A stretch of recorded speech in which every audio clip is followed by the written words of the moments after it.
But Iranian intelligence and security officials have said that they have uncovered and dismantled various terrorist US ISIS style Israeli linked sleeper cells, essentially, in multiple provinces. There's extensive planning going on between the Mossad, the CIA, British intelligence, Dutch intelligence, and every intelligence agency in the world that has been lined up against the Iranians. See, the Zionists are lying to you about Iran and about the women in Iran because they want to manufacture consent for regime change.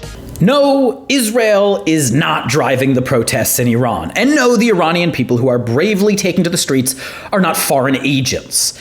That accusation is propaganda, and it's being pushed by pro-Iran, anti-Israel influencers who want to discredit a genuine uprising against tyranny. But they do get one thing right.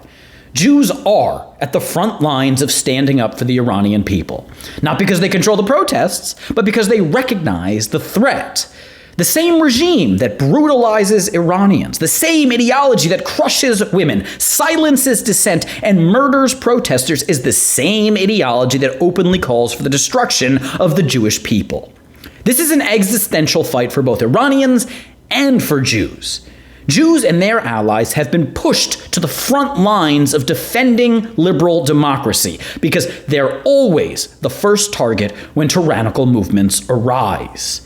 Jews know what happens when lies become normalized, when mobs stifle debate, when state violence diminishes freedom. So when Iranians rise up against tyranny, Jews don't ask, is this even our issue? Does this matter to us? They know it is, and that it does. That's why they're speaking out against the Iranian regime. That's why they're refusing to stay silent while others excuse oppression. Because if the Iranian people don't overcome this regime, the consequences will not stop at Iran. History has taught Jews one thing very clearly.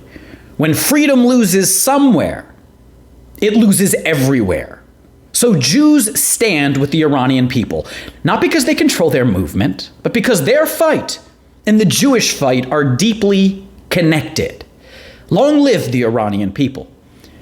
And may they stay safe.